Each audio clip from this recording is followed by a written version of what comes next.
Welcome to the Dr. Tim Stauffer podcast. I'm your host, Sam Meyung. This podcast is dedicated to helping people think deeply about identity, faith, culture, relationships, and more. We hope that you will find our content useful and engaging in designing your values-driven life. Enjoy, and thanks for listening. If you find this podcast helpful, please subscribe and share it with your friends. If you're interested in more resources or personal coaching, please visit www.drtimstauffer.com. Tim is a licensed professional clinical counselor and certified executive and life coach. The content of this podcast is for educational purposes only. It is not intended to be a substitute for professional advice, diagnosis, or treatment. For counseling needs, please seek the advice of your licensed mental health provider.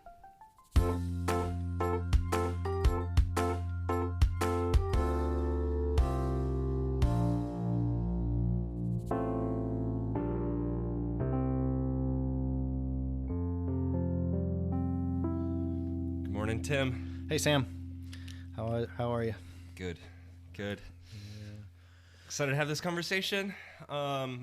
You essentially want to have a conversation about developing a strong why in your life. And I'm excited to hear you explain more of that because I don't fully know what that means.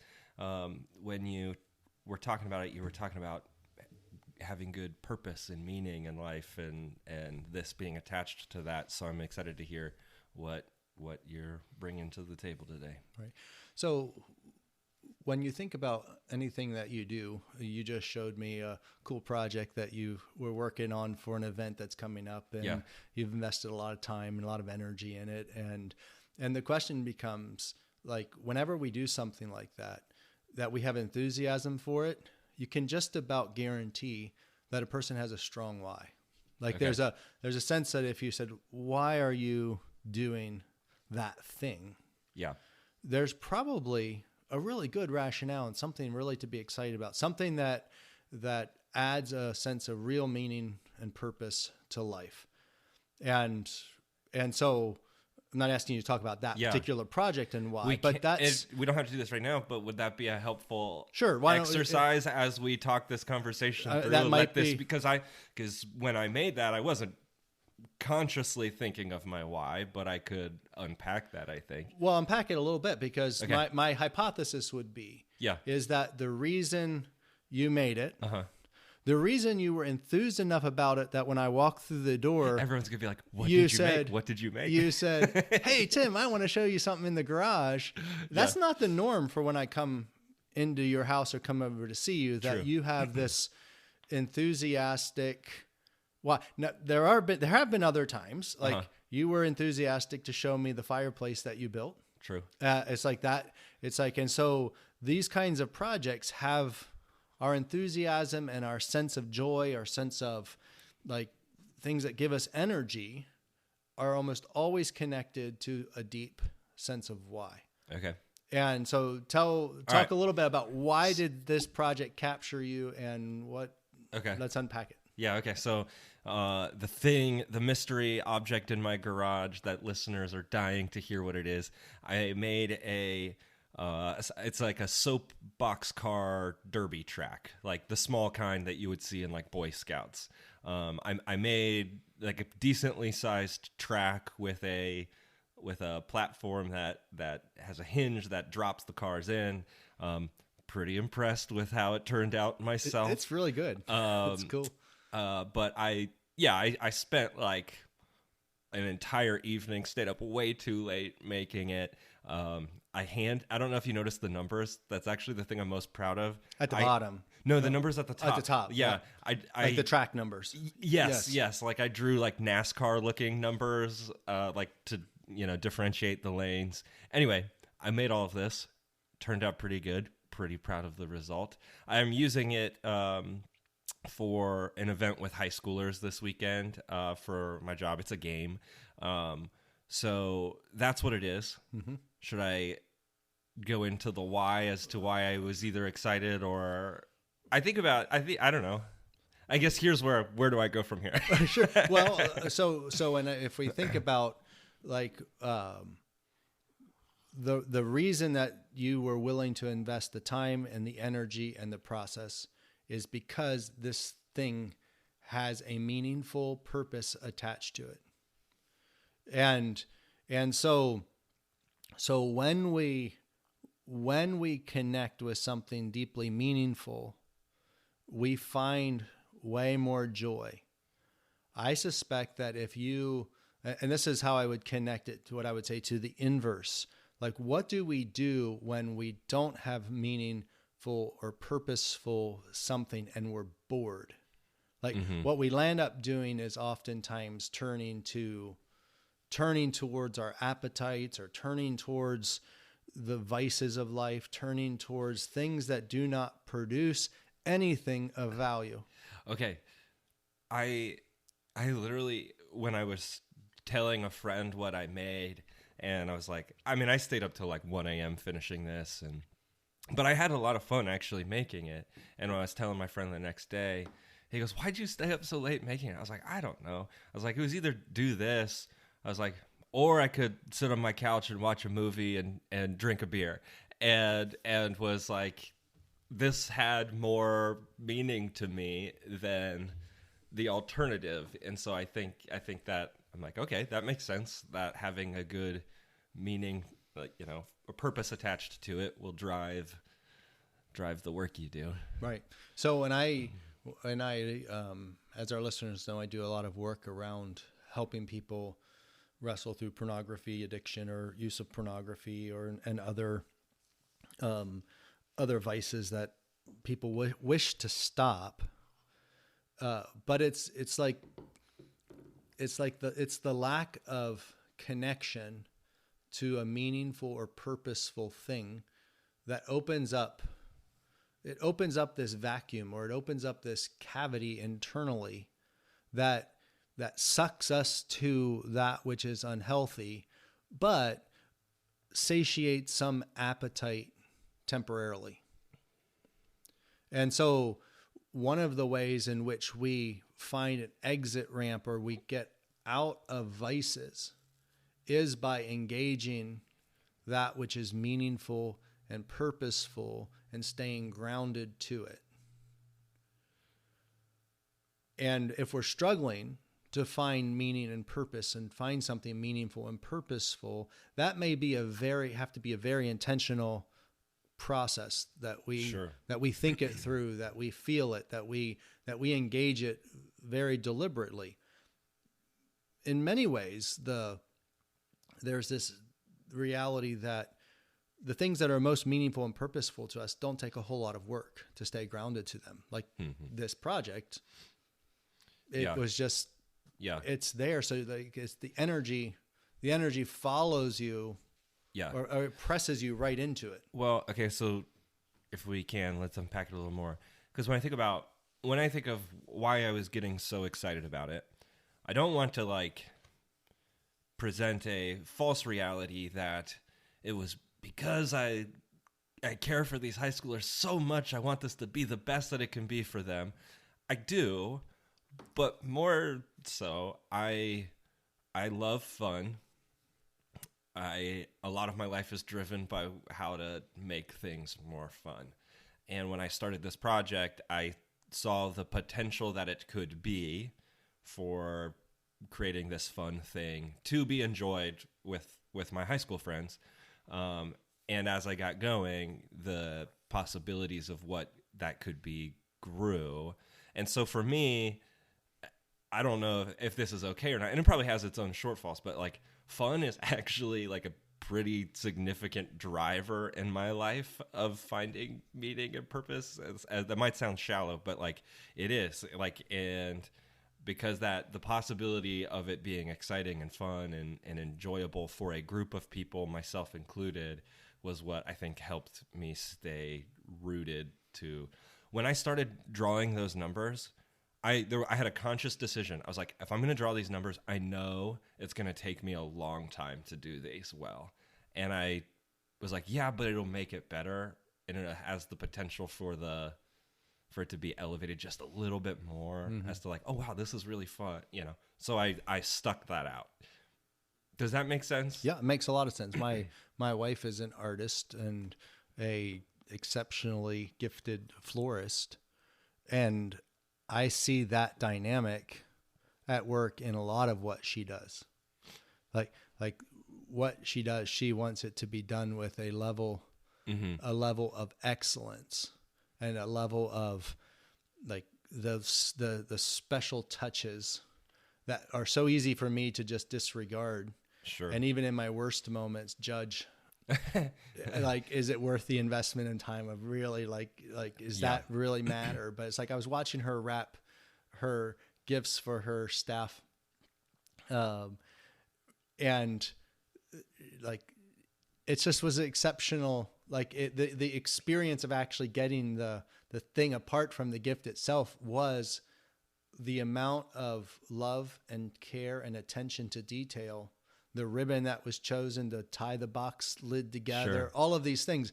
It's like, for her, those are very energizing realities because it takes the experience to the next level, or it brings it up in this, with this form of excellence that I think really is an expression of the image of God. Like there's an element in which the special touches bring about something. They extract a beauty from life experience that in many regards can only come from God or ultimate good. It's like that. Does it have a shadow side? Of course it does. It's like, is it ultimate meaning? Is it ultimate purpose? Of course not. Is it possible that you could invest yourself so heavily in those kinds of things that it robs you of other places? Yes, of course. Yeah. But I think at a fundamental level, those are just things that we have to learn to steward well, that we have to learn to be discerning, that we have to learn to say there are times when it's better for it to be done 80% and have that extra 20% time for other priorities. And so I might intentionally not do what I could do if I gave it 100%. Yep. And there are times in life where we need to measure that carefully and say, this is a time where that's not important. So in many regards, I can ground my wife in that regard. Sure. There are times when I'm like, I get it. Doing X would make the experience maximal. Yeah. But at what expense? And at what cost? There are times where she can press me and being like, no, this thing deserves more to press it towards excellence. And I need to invest more time and energy and care and detail than I might prefer at the personality level. Yep. Because I'm not an artist. I mean, my wife keeps making the point that we're all artists and to some degree. I'm not certain I'm quite there to acknowledge that, but I'm getting closer. It's like we do all have an art form. Yeah. And so, but my tendency would be, it doesn't have to be perfect. Like what you describe of painting those numbers, can't imagine having the patience to do that. After I got one number in, I was like, I made a mistake. I shouldn't have committed to this project, but I did anyway. Right. So it's like, of course, like building this track doesn't fulfill some ultimate sense of meaning and purpose. Sure. And yet it is purposeful and it does have meaning. And we can think about life being filled with micro meanings and purposes that are very valid and very good. When people really start digging more deeply and saying, how do I get to the point of ultimate meaning and ultimate good? Mm-hmm. Now you start digging into the deep philosophies that have stretched back thousands and thousands of years of history and literature and thinking. And we currently live in a culture that's kind of an amalgam of all of those different philosophical schools of thought that we pick and choose what things really resonate with us to give meaning and purpose. Well, I mean, in our culture, it's incredibly postmodern in its general worldview, which is honestly a rather agnostic worldview in the sense that it's like, well, we're not really quite sure. So at the end of the day, you just pick for yourself. Mm-hmm. Right. And so actually I don't know if you want to talk about this now or not, but when you presented this topic about having a strong why, with purpose and meaning. I guess, yeah. And how do you know what is a good, strong why, or like a good thing to drive you versus like, how do I know that what I think I should want for myself isn't actually what's best for me? Does that make sense? Right. Because when it comes down to, when I think about our culture at large, one of the biggest things I wrestle with, the thinking of, is that I know best for myself. And I've put myself in plenty of messes in my life to know that I don't know what's always best for me. Mm-hmm. And so that's one of the biggest things that I wrestle with in the finding what's best for you kind of thinking.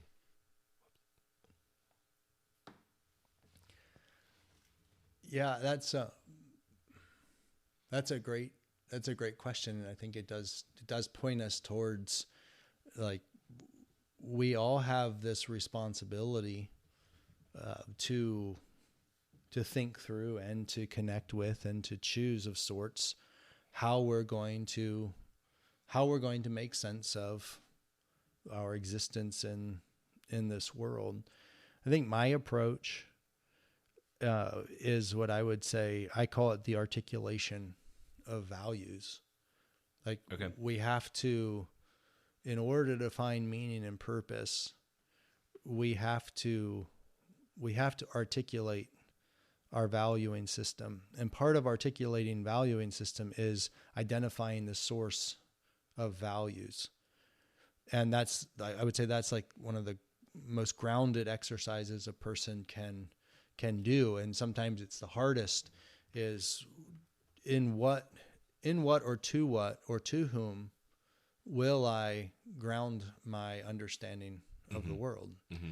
And that's where different schools of philosophical thought all start to propose, how do we live the good life, or how do we have a life that is meaningful. And what we see in like the book of Ecclesiastes in the Bible is the propensity towards nihilism. And when you push deeply into philosophical spaces, nihilism is always standing there, challenging this reality of meaning, of like, it's all meaningless, it's all pointless. Yeah. Like, what does it matter 100 years from now? What I do, to what degree will that matter? And nihilism is always standing there, making its argument that this is just all nonsense. It's just all bunk. And one of the greatest tools that nihilism uses is suffering and pain. It in essence says there is nothing. The counter to that, it could be, is that the fact that we find pain painful is an argument against nihilism, because if nihilism is correct, then pain doesn't matter. It's meaningless. So why do you care that life is meaningless and suffering? So it's like nihilism self-destructs in that argument. But I often think of nihilism as the result of a capitulation to meaninglessness. Okay, say that again. That nihilism is the result of the capitulation to meaninglessness. When we kind of surrender or give in to meaninglessness, and we start to adopt that as almost as our defensive or reflexive response to something that's difficult, is like, it just doesn't matter. Who cares? Like, what difference does it make? I'm not like, it's like all we're doing is capitulating to the fear or the sense that maybe none of this really matters. And nihilism is the expression of that in its most grotesque forms. Nihilism seeks to destroy. It's like it brings an end to it. It's like, even like in the mass shooters and the mass casualty places, it's like, why didn't the person just commit suicide? Why did they have to take along or destroy in the process. And in many regards, it's like they're shaking their fist at reality and saying, this is all meaninglessness, and I'm going to prove it.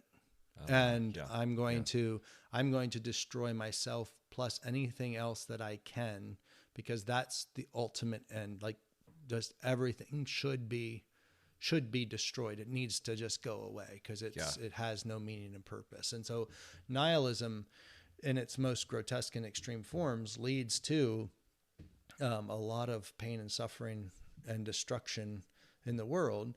In its less severe forms, we all grapple with the question of what really matter. What does it really matter? Yeah. And that grappling often leads us into forms of coping with difficulty or pain and suffering, and I would say like boredom is a form of pain and suffering. Like boredom is a sense in which in this very moment, life is really pretty meaningless and it doesn't inspire. It doesn't have anything for me. It's just an empty void. Yeah. And so that might be very transient and very short. Sure. And it may not capture our deep philosophical approach to life, but in that very moment, it's nihilistic. It has a sense of there's nothing here. And so whenever we have that thing that there's nothing here, I think it's like turning on the vacuum cleaner of the soul. It starts to suck. It creates suction internally that needs to be filled. And so what I have heard many, many, many times from clients who struggle with pornography use is boredom is the thing that drives me there. Like boredom, boredom is that's the toxin, or that's the toxic condition that sets me up to go there. And it's like, in a micro sense, it's a moment of time of meaninglessness. I will turn towards that which provides some form of pleasure or some form of neurochemical high, some fantasy world that makes me meaningful, powerful, lovable, desired, some sort of something that gets me out of this meaninglessness. Now, what always happens then is there's a feedback loop where all of a sudden now I engaged in this fantasy process, and I have increased my sense of meaninglessness. I have added to it rather than detracted from it. I just got distracted away from the meaninglessness, but now once I have to focus on it again, I have just strengthened the vacuum. And so that's part of the addictive kind of process. And it could be porn, it could be alcohol, it could be gambling, it could be sports, it could be work, it could be productivity, it could be a host of really good things.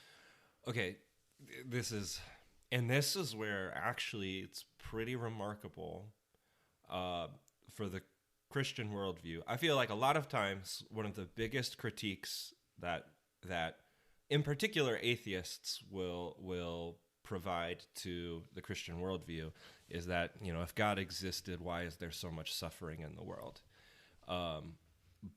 But actually, one of the remarkable things about the Christian worldview is that there is immense meaning to suffering, and rather than it being this, there's meaninglessness behind it. In when we experience those pain and sufferings, the Christian worldview is that there's a God who actively entered into suffering for incredible purpose, and now that's what we follow him in. That's a radically different way of viewing life than this nihilistic, oh, here comes pain because it's meaningless. There's nothing to this, and it drives me to everywhere else instead. I don't know. Right. Well, I mean, I think that many of the philosophies of the world is to answer the question of suffering, and many of the philosophical approaches are in essence either disregard suffering or just teach us how to manage it most effectively. So like I think about Stoicism and Stoicism seems to be on the rise. Many people find it really helpful, and there are some strengths that a Stoic approach to life can give. But it's in essence it says that we want to pursue a sense of personal virtue, that we have self-discipline, we're indifferent to our circumstances, we're unaffected, we have strong emotional control, we have like a disciplined approach to mindfulness, and we just accept and endure hardship. It's just, you just mindfully go through it. Just don't judge it. It's suffering happens, and you find meaning and purpose by just kind of shielding yourself and steeling yourself against it. Sure. And so that's there's much that you just said there. I was like, I wish that was more characteristic of me. Like, sure. It's like there's a lot of strengths in some of that stoic kind of approach to life. Like I think of Jocko Willink is a Navy SEAL. He's a kind of a motivational guy and has a lot of. I think I've seen some of his stuff. He's he's kind of one of these fitness guy. Like he's like just no nonsense approach to life. But he has this statement where he says that discipline equals freedom. And so he makes this strong case that it's in your ability to discipline yourself that you will find freedom. It's like when you take a strict definition of freedom, it's only chaos. Like to be completely free is to have nothing. There's no structure. It's full chaos. And he's saying, no, real freedom comes from some sort of order and discipline. Yeah. And then you can channel yourself where you want to go. And there's something really valuable about that. It's like, you can't just thrust that away. But from a Christian worldview, to talk about just squelching emotion doesn't square with the passion of Christ and the passion of God. It's like you can't look at the storylines and the themes of Scripture and see God as just an emotionally restricted, controlled person. It's like the very redemptive processes come through what we call the passion of the Christ. It's like, so there's something about Stoicism that doesn't square deeply with a Christian worldview or approach of Christ. And so while Stoicism can be profoundly helpful and many Christians would benefit from learning more about some of the what I would say the best of what Stoicism has to offer. Yeah. But as a complete worldview, it won't square completely with the idea of emotion and passion. And I certainly am at this place where emotion is a gift from God. Like emotion and passion are essential to our human experience, which means we don't ignore pain and suffering. We face it courageously, and we're willing to lament it and express deep feeling as it relates to pain and suffering. In fact, we feel it so deeply that we're moved to relieve it when we see it. Like that's what compassion does. That's what the compassion of Christ does. It's like I see your suffering and I see your passion, and I'm moved to engage it and to enter it with you, not to solve it for you, but to engage it and be with you in it. And that's where many Christians across the years will talk about that their faith isn't so much in God relieving their suffering as it is that they're not alone in it. And in that space, suffering can take on a great deal of meaning. It certainly doesn't undercut and make life meaningless. It's in essence, no, life is meaningful within our suffering, not despite our suffering, but within it. Yeah. And okay. Dietrich Bonhoeffer, throughout the early if it's the 1900s, it's the 20th century, right? I can never Yes, get that right. 1900s is the 20th century. A 20th century theologian and pastor in Germany during World War II. Yep. In one of his books called The Cost of Discipleship, he says that suffering is separation from God. And so when we talk about this idea of like nihilism and meaninglessness, like that makes sense to me. That's essentially saying the same thing. Like if you're experiencing meaninglessness and nothing matters, that is a separation from God. Mm-hmm. Like if God exists, there's meaning, there is purpose. Like, but if he doesn't and you're not attached to him, there is a lack of meaning. There's a lack of purpose. Right. But essentially, like his claim is, suffering is separation from God.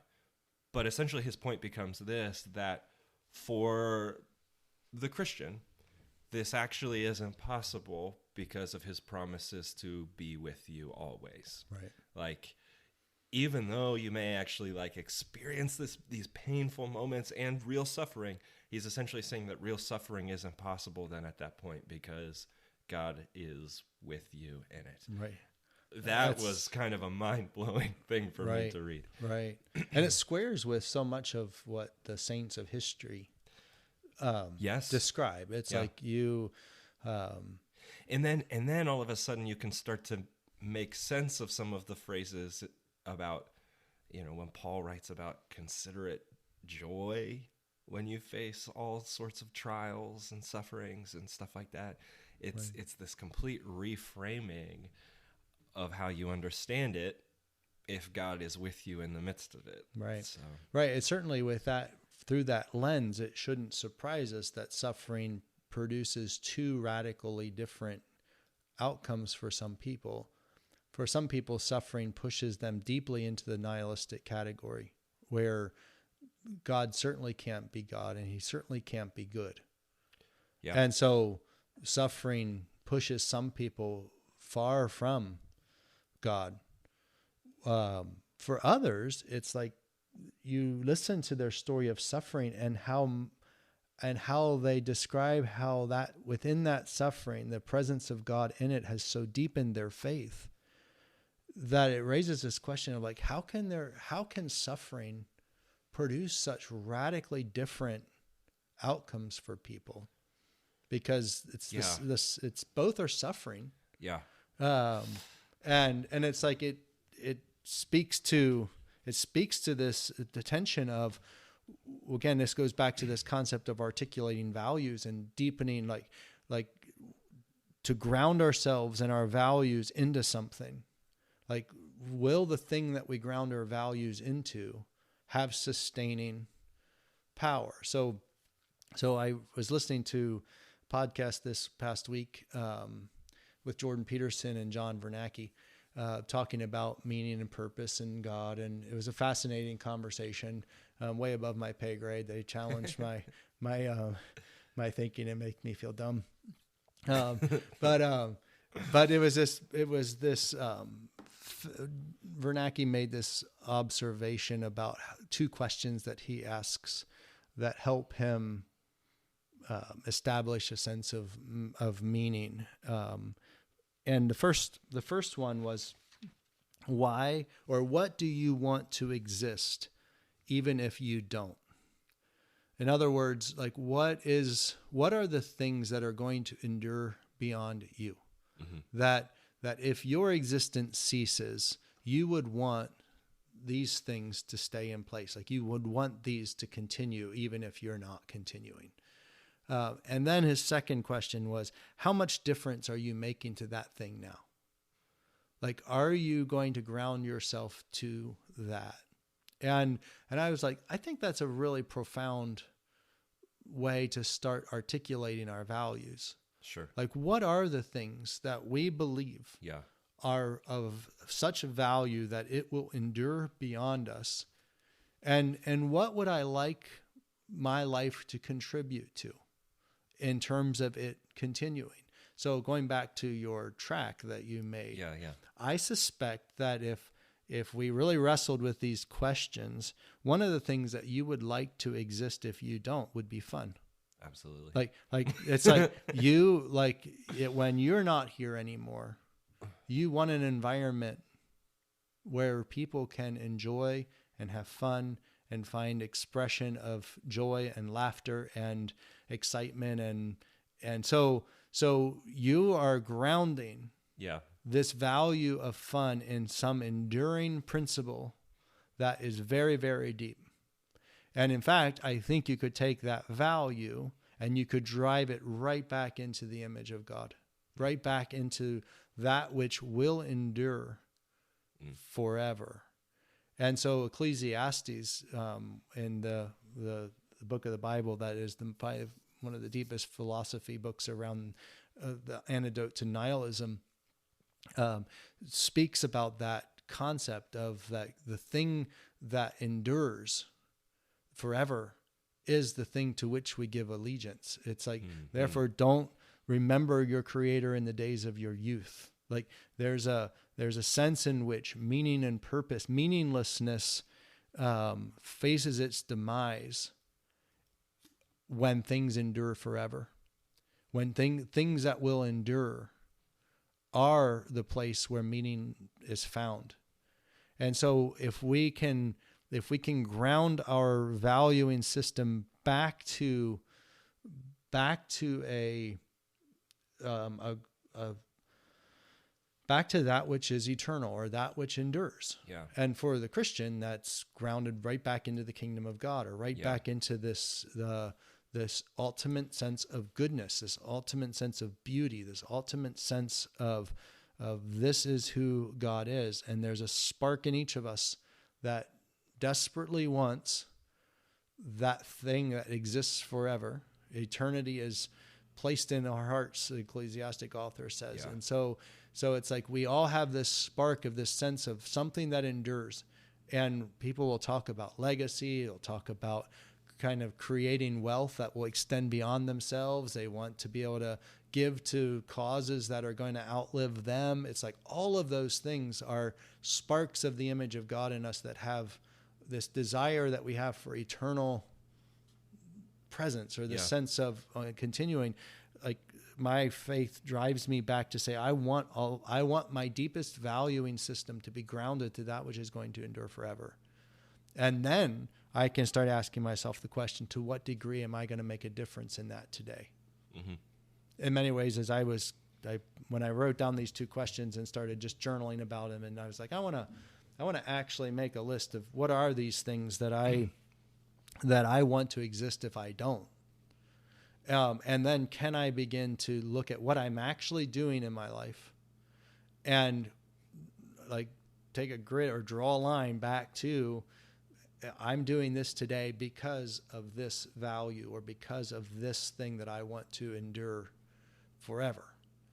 And that will help today make a lot of sense. It will help me avoid waste, or the vacuum of meaninglessness, and the thing that will just suck something out of me, or keep me from trying to fill that void with something that's broken, or something that doesn't satisfy very well. And I think that's the pathway. That's the pathway to developing a strong why, or a sense of meaning that can protect us from that which destroys. That's good. That's really good. Yeah, this is we've been all over the place with this conversation. We went right into the deep end. Yes. Well, maybe that's a good stopping point, or let's talk about, let's see if we can't wrap up any loose ends that we feel are still straggling out there. What are practical implications of this approach, or this sense of movement towards meaning and purpose? Like how will that impact our lives today, tomorrow? What would we hope our listeners do with those that have graciously given us their time to listen in? So here's what I think of. Like, most of the time, it is very hard, I think, to consciously think about the things that drive us. To consciously think about where we've given our allegiance to. And actually, to give your allegiance to something is an intentional decision. But most of the time, I don't know if you're anything like me in this, Tim, but I'd imagine people listening will resonate with this, is that you're just kind of cruising through life. What does drive you just is there until you hit these moments where it's not, like the boredom. I feel like the boredom is a really helpful thing that kind of halts you and goes, wait a second, what am I doing? What's going on with me in my life? What's driving me? And I feel like a practical thing is when those moments of boredom come along, rather than it letting the vacuum just start sucking in all these other things, let the boredom be okay, pause. Here we go. You're bored. Where is your allegiance? What do you believe will last forever? What do you want to do with your life? And so, I don't know, rather than letting boredom be this moment of a pathway to potential destruction, is an opportunity to pause and remember and reflect what it is that drives you the most. And so for me, it would be, reminding myself that there is a God who exists and has much for me and wants me to follow him, rather than being, and as a person who loves fun, boredom is like the worst place I ever want to be, but rather than seeing that as this, the antithesis to fun is this opportunity to remind me of what matters most and put, I don't know, like a course correction almost. Right. So, I don't know. Right. That's at least a practical thing I'm taking away from all of this. Sure, that's good. That's very good. Yeah, I think like what part of my own grappling in the past year of working to really understand or develop this sense of what is it that really helps people? How do we really make significant change in life? Is boredom. It's like boredom points us back towards, it gives us opportunity to articulate, because you're right, we do tend to function. That's a good way of phrasing it. We do tend much better way of it. Oh no, I don't. It's like I was thinking as you were describing it, I was like, we do run on cruise control, and that's why we often get hurt. It's why we often are blindsided by things, because we've been mindless. Mm-hmm. Like we aren't thinking. We aren't paying attention to the warning signs and the caution signs, and we have our rationale. We rationalize. We're defensive. We have all of these things that we would like to think we're invincible and that we will escape it's not going to hurt us. It might not be good, but it's not going to hurt me the way it's going to hurt other people. Right. And it's like when we mindlessly go through life that way, we will find that we will run into times where we have to articulate, and suffering certainly brings that about.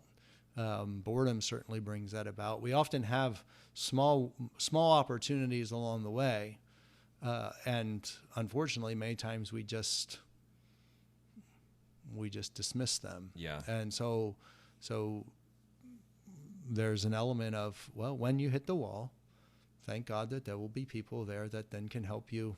Yeah. Help you find your way. But if you want to avoid hitting the wall, then spending time articulating values is a great starting point for change and bringing life into a healthier spot in life. Like people talk in the addiction recovery world about hitting rock bottom. Well, people don't have to hit rock bottom in order to change. many people do hit rock bottom, and it's like the bottom. It's like you crashed and burned, and now you don't have an option. You just it's required of you, but it doesn't have to be that way.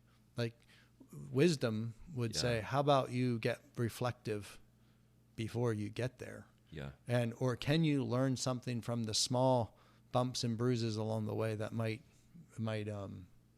help you or give you the courage or the willingness to engage thoughtfully, and being mindful and articulating values in a way that would, one, increase the meaning, your connection to meaning. It's almost like life doesn't need to become more meaningful. It's more that we have to apprehend its meaning. It's there. The meaning is there. It's the meaning of life. 42. Did you ever read or watch the Hitchhiker's Guide? I didn't know. Yeah, it's this like old sci-fi story, and this, I don't know. It's, sci-fi, but anyway, the meaning of life is 42, and it is an interesting one to also. It actually is really interesting in comparison to our nihilism conversation, because when the author was asked, "Why did you pick 42?" Apparently, he was like, "It's the funniest of all the numbers."